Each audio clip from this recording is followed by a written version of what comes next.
You ever have that one hater who isn't just watching you, but they're aware of every small thing that you do? They're waiting to criticize every small detail, and they're also waiting for you to watch them, to notice them. Well, that's what's going on in Boruto 2 Blue Vortex right now. Yes, I'm talking about Mamushi, because Boruto fans, I need you to mentally buckle up. We might be dealing with the first villain in Boruto 2 Blue Vortex who doesn't just threaten people in the real world, but also someone who might be able to stab you through your Wi-Fi connection. Why? It's because of Ada, our all-seeing girl with galaxy tier simp no jutsu. She might be walking into a trap every time that she peeks at him. Mamushi doesn't need to storm Konoha to get to her. Even though he is currently in the village, he might already have a space, a way to get to Ada as a trump card. Something that she can't necessarily control. Her Senrigan mind-linked realm, where she's able to project herself into the present to look at people where they're not supposed to be noticing her. And if that's true, then Team Konoha isn't the only thing in danger. It could be Ada, who is quietly in a situation where everyone is clueless.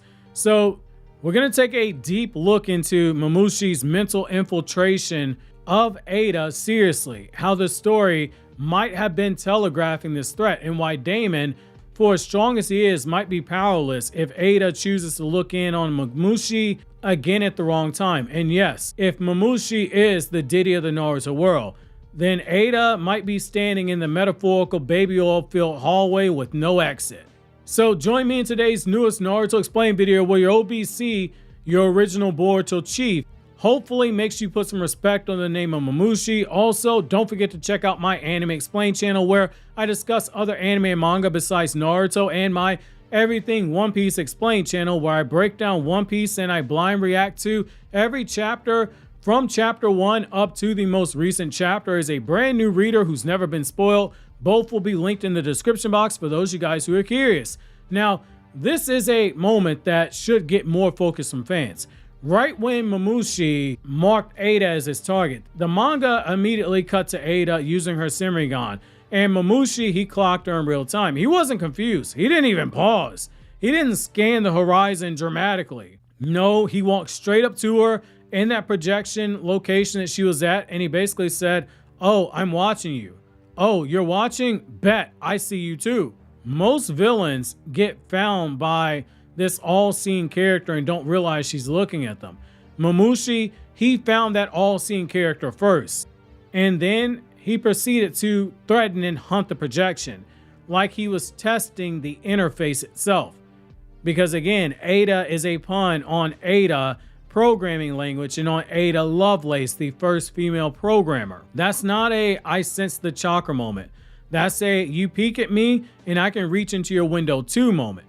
To stick with the technology pun, Ada was trying to basically hack into the mainframe of someone like Mamushi in that hideout, not realizing that when you hack into something, you leave a backdoor for someone to hack you back. Narratively, that rule got established here. There's a connection when she looks in on them in the present that Mamushi can take advantage of. Shortly after that, we see Ada admitting she doesn't feel comfortable looking in on Mamushi anymore.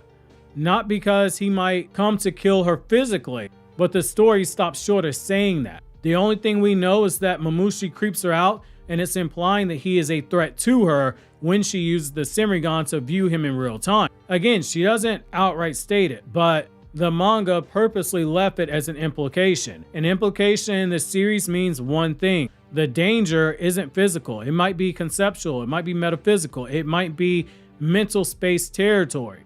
Again, Boruto's very subtle with this writing. It doesn't always do things in a spoon-feeding way that Naruto's manga did. This implied ability of mental invasion is something we do need to take seriously. Let's look at what we know.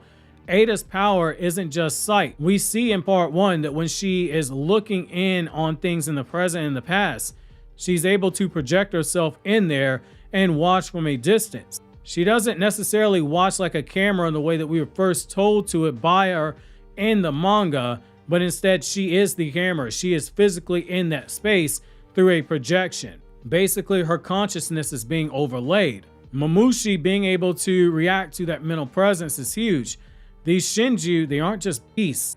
They're also concept-based, conscious-based entities that are born from the Ten Tails connection. They're born from the true desires and personalities of the humans they're made from. Jura gained will and conversation, a thirst for knowledge because he is the Ten Tails in humanoid form.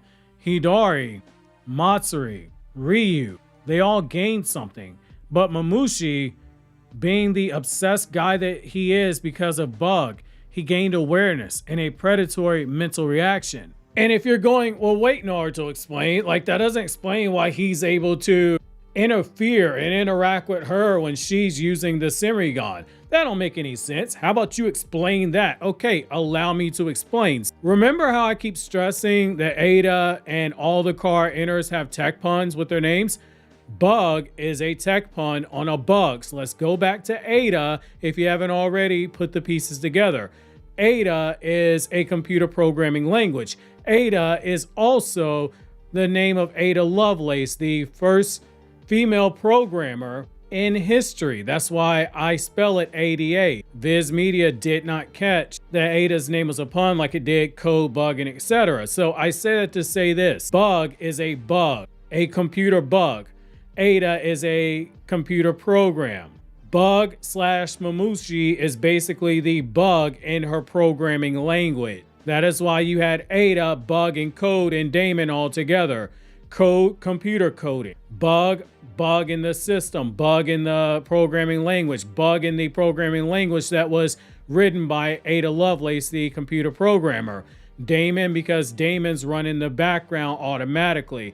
Everything fits together. What Ikimoto did with all the car inners is something that is yet another sign of how much of a big Dragon Ball fanboy is, because Toriyama did this with all the Dragon Ball character names. They all have character pun names when you look at the major characters.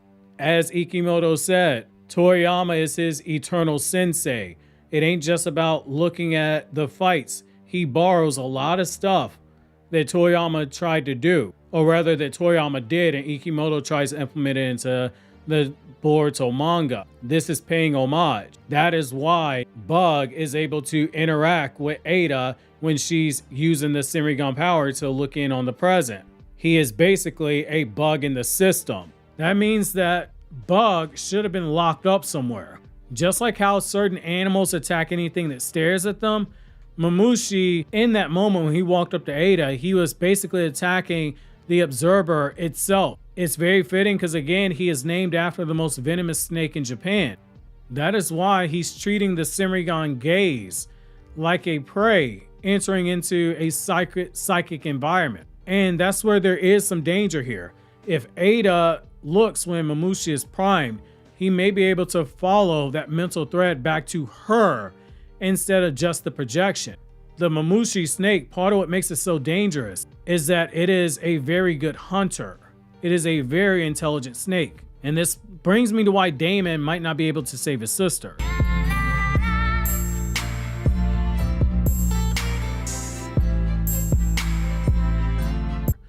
Daemon is the ultimate physical counter.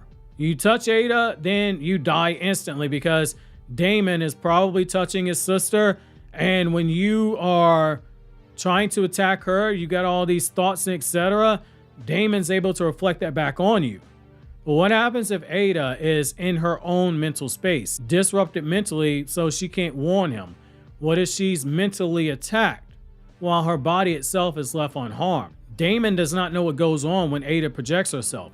He didn't know that she was looking at Mamushi when you go back and read the chapter when she tried to do so. Daemon can only protect what he knows is happening in the physical world.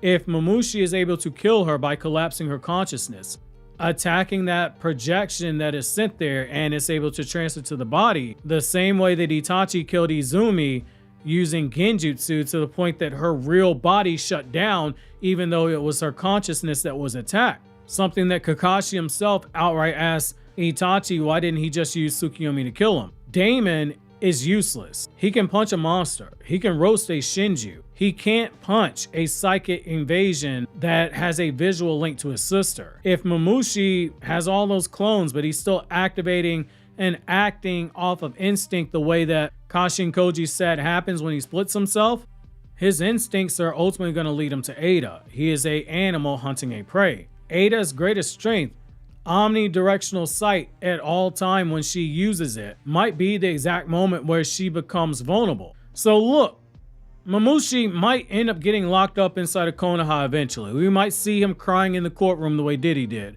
But right now, he's moving up and down like Diddy in baby oil. He's unpredictable, he's slippery, and he's way too comfortable showing up where he's uninvited. And just like all those Diddy videos resurfacing out everywhere, Mamushi seems real confident showing up the moment where somebody looks at him. The Senrigan is not like a camera, it's more so like a bridge when you consider how we've been seeing it. Ada first described it as being like looking through security cameras.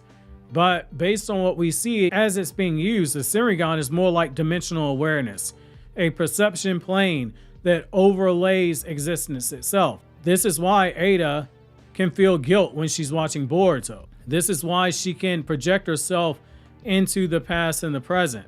She's there mentally. There has to be a chakra-based mind bridge there. There's a route for something else to come back through. If Mamushi has developed a mental link or a reverse tracking awareness, a psychic connection that is there because of his ability to know that Ada was looking at him and to know exactly where she was, it means that Ada is in a position where she might be vulnerable as she looks. And this is tragedy bait that has cues from what Kishimoto would have done in Naruto written all over it. And this brings me to why there might be a 10 Directions blind spot here.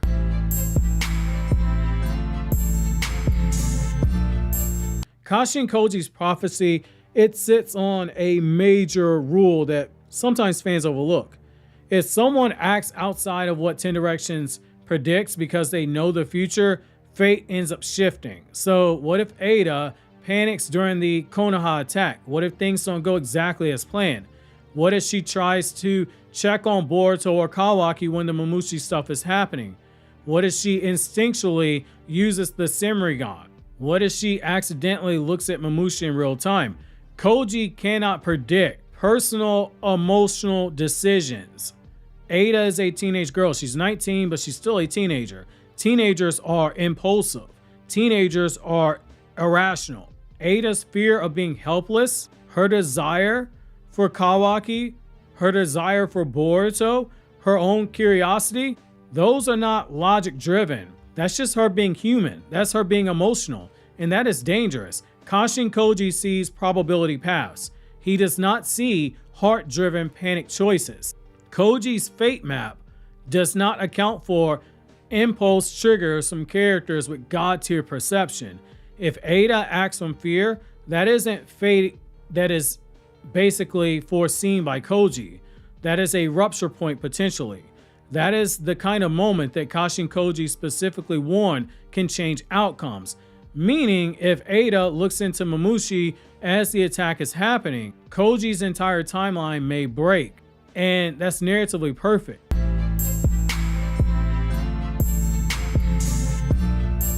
I want you to imagine the scene. Naruto sealed away. Only a few people know the truth. The village is in danger. Boruto's trying to intervene. Kawaki is spiraling because of what's going on with Mamushi.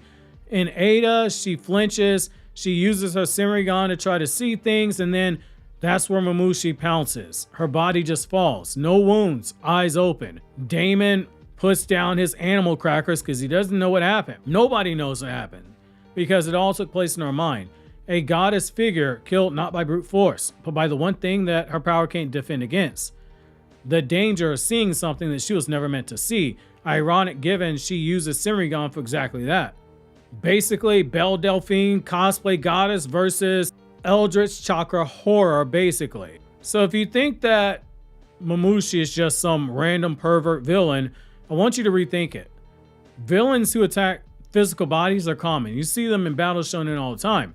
Villains who can attack destiny, villains that can attack you on a mental plane, they're a little bit more rare. Villains who can attack perception itself, that is a nightmare waiting for someone like Ada to blink. And if Ada blinks at the wrong time, she may lose in silence if Mamushi is truly the predator that I hope he might be. The scariest battlefield in Konoha It might not be where Boruto and the others are fighting the Mamushi clones. It might be inside of Ada's very eyes themselves. Obviously, if you enjoyed this video, consider subscribing and clicking here to check out more videos from Naruto Explained, or click here to check out videos from other two anime channels where I talk about non-Naruto content.